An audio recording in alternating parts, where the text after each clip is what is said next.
Hello बच्चों। तो आज हम डिस्कस करने वाले हैं एक ऐसे चैप्टर को जो कि है ट्रिग्नोमेट्री। राइट, ये हमारा क्लास 10th से स्टार्ट होता है और यहाँ क्लास 10th में बच्चे इसको समझने में बहुत स्ट्रगल करते हैं। तो आज हम इसके सबसे बेसिक कंसेप्ट को समझेंगे जिससे कि ये चैप्टर को हम क्या करें, बहुत ईजी बना सकें। तो सबसे पहले हम बात करने वाले हैं इसके कंसेप्ट की, कि इसमें हमारे पास क्या क्या कंसेप्ट देखने को मिलते हैं। ठीक है, सबसे पहले जब भी हम बात करते हैं ट्रिग्नोमेट्री की, तो ट्रिग्नोमेट्री सिर्फ और सिर्फ राइट ट्राइंगल के लिए एप्लीकेबल होती है। ठीक, जहाँ पे हम बात करें राइट ट्राइंगल क्या होता है। राइट ट्राइंगल जो है, राइट ट्राइंगल को हम बोलते हैं कि ऐसा है ट्राइंगल जिसका एक एंगल क्या हो, 90 डिग्री हो। जैसे यहाँ पे अगर हम देखें कि इस ट्राइंगल में जो एंगल बी है वो 90 डिग्री है। तो ट्रिग्नोमेट्री सिर्फ और सिर्फ किस पे एप्लीकेबल होती है, एक राइट एंगल ट्राइंगल पे।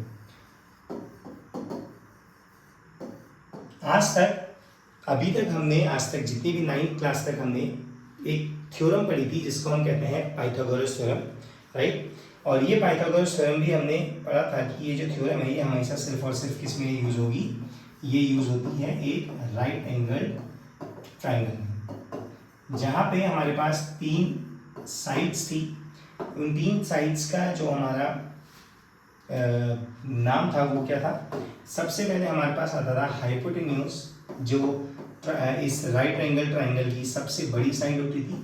हाइपोटेन्यूज का स्क्वायर इक्वल होता था परपेंडिकुलर का स्क्वायर प्लस बेस के स्क्वायर की। राइट, हम आज तक हम ये वाली थ्योरम जिसको हम पाइथागोरस थ्योरम बोलते हैं ये हम ऑलरेडी पढ़ते आए हैं। अब यहाँ पे हम ये थ्योरम भी हमारी यहाँ एप्लीकेबल होने वाली है। क्यों? क्योंकि हम यहाँ पे बात करने वाले हैं राइट एंगल ट्राइंगल की। अब जो 10th क्लास में जो सबसे फर्स्ट एक्सरसाइज या जो सबसे बेसिक कंसेप्ट हमारा ट्रिग्नोमेट्री का है वो अब हम उसको पढ़ लेते हैं। तो वहाँ पे हम अगर बात करें राइट एंगल ट्राइंगल की, तो राइट एंगल ट्राइंगल में हम लोग डिस्कस करते हैं कि जो हमारी साइड्स हैं जो हमने आज तक पाइथागोरस थ्योरम में पढ़ी हैं, उसमें हम ये देखेंगे कि जो हमारी हाइपोटेनियस और जो भी अदर साइड्स हैं वो कैसे हम आइडेंटिफाई करते हैं। ठीक है, अब इसके लिए इनको नेमिंग कर देते हैं, let's say P Q and R. Right, and Q पे 90 डिग्री का एंगल फॉर्म कर रहा है। अब अगर मैं यहाँ पे अगर मैं बात करूँ एंगल आर की, राइट, अगर मैं एंगल आर की बात करता हूँ तो एंगल आर के अपोजिट जो साइड होगी या जिस भी पर्टिकुलर एंगल की हम बात करेंगे, आइदर पी की बात करें या आइदर आर की बात करें, तो उसके जस्ट अपोजिट जो साइड होगी that will always be perpendicular.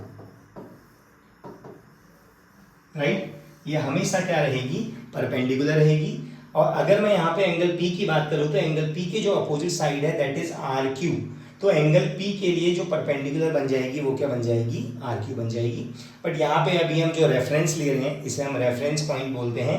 तो हम रेफरेंस पॉइंट जो ले रहे हैं वो आर ले रहे हैं, तो यहाँ के इस आर के अकॉर्डिंग जो परपेंडिकुलर है दैट इज पी क्यू। उसके बाद अगर हम बात करें दूसरी साइड की, ये हमारी हो जाएगी बेस। राइट, अब इसके बाद एक चीज और क्लियर हम कर लेते हैं, यहाँ पे जो 90 डिग्री के सामने वाली जो अपोजिट साइड होती है ये होती है हमारा हाइपोटेन्यूज। राइट, ये क्या होती है हमारा, ये होती है हाइपोटेन्यूज, जिसको हम सबसे बड़ी साइड बोलते हैं किसी भी राइट एंगल ट्राइंगल की। तो दैट मीन्स कि इस राइट एंगल ट्राइंगल में जो सबसे बड़ी साइड है that is considered as hypotenuse, और वो हमेशा 90 डिग्री के सामने अपोजिट वाली साइड होती है। तो 90 डिग्री के अपोजिट जो हमेशा हाइपोटेन्यूज, जिस रेफरेंस से हम उसे कंसिडर कर रहे हैं उस पॉइंट उस एंगल के सामने वाली अपोजिट साइड परपेंडिकुलर, जो थर्ड साइड बचेगी that would be base. Right, तो ये हमारा बेसिक फंडा है इसमें जो हमारा फर्स्ट एक्सरसाइज में यूज होने वाला है। तो यहाँ पे हम क्या करेंगे, अब हम इसके बारे में इसके बाद इसके आगे के फर्दर टॉपिक्स को जानते हैं। तो जो भी हमारे पास ट्रिग्नोमेट्रिक रेशियोज आएंगे, अब हमें इसके बाद हमें 6 ट्रिग्नोमेट्रिक रेशियोज को पढ़ना है, जिसमें हम बात करते हैं sine theta, cos theta and tan theta. अब ये अगर हम पहले हम 3 की अगर हम बात करें तो यहाँ पे जो हमारे 3 ट्रिग्नोमेट्रिक रेशियोज हैं, इन 3 ट्रिग्नोमेट्रिक रेशियोज में ये जो साइन होता है इसको एक्चुअली जो इसके लिए एब्रीविएशन या जो हम इसका जो फुल कंप्लीट नेम बोलेंगे तो ये हमारा होता है साइन। और ये रिप्रेजेंट करता है इसके एंगल को। जैसे अगर हम एंगल आर की बात करेंगे तो इस थीटा की जगह पे हम आर लिख सकते हैं। अगर हम एंगल पी की बात करेंगे तो हम इसको पी लिख सकते हैं। बट कभी भी हम क्यू जो एंगल 90 डिग्री होगा हम उसकी बात कभी भी नहीं करेंगे। अभी इस नेक्स्ट वीडियो में हम इसके बारे में समझेंगे कि हम एंगल 90 डिग्री को कभी भी कंसिडर क्यों नहीं करते हैं, राइट। वो इसके रेशियोज पे बेस्ड होता है। अब यहाँ पे अगर हम साइन की बात करें तो यहाँ पे साइन का जो फुल फॉर्म या जो उसका पूरा नाम है वो हम कहते हैं साइन, राइट। बट हम इसका शॉर्ट जो एब्रीविएशन यूज किया जाता है वो यूज करते हैं SIN।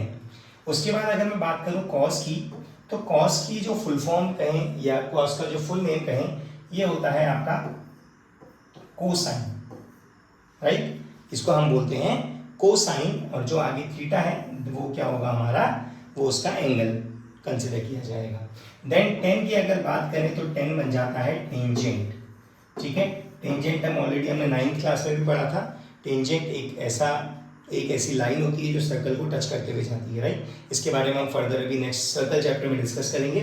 तो sine, cosine and tangent, but इसके जो शॉर्ट फॉर्म यूज करते हैं वो है sine, cos and tan, right.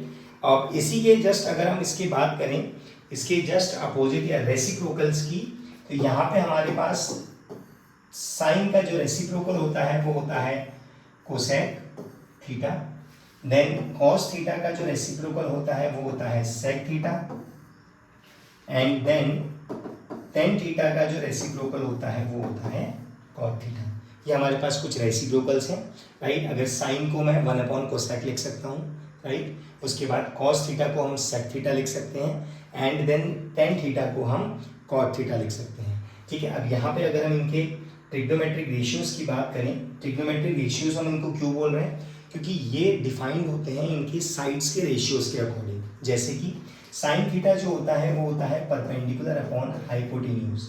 P stands for perpendicular, H stands for hypotenuse. Cos theta जो होता है that is base upon hypotenuse and tan theta जो होता है परपेंडिकुलर अपॉन बेस, राइट। ये बहुत इजीली जब हम इसको अप्लाई करते हैं क्वेश्चंस में तो ये इजीली हमें याद हो जाते हैं, ठीक है। इसकी शॉर्ट ट्रिक मैं आपको फॉरवर्ड या शेयर कर दूंगा। कोसेक थीटा की बात करें तो ये जस्ट रेसिप्रोकल है साइन थीटा का। तो साइन थीटा का रेशियो था P/H, तो कोसेक थीटा का रेशियो बन जाएगा H/P। Then sec theta is reciprocal of cos theta जिसका मतलब B/H, तो यहाँ बन जाएगा H/B। एंड बात करें कॉट थीटा की तो टेन थीटा का रेसिप्रोकल होता है कॉट थीटा और टेन थीटा का रेशियो है P/B, तो ये बन जाएगा B/P। तो ये हमारे पास क्या है, ये हमारे पास ट्रिग्नोमेट्रिक रेशियोज कहलाते हैं और ये हमें याद करना बहुत इंपॉर्टेंट है बिकॉज जो हमारी फर्स्ट कंप्लीट एक्सरसाइज है वो इसी पे बेस्ड है, राइट।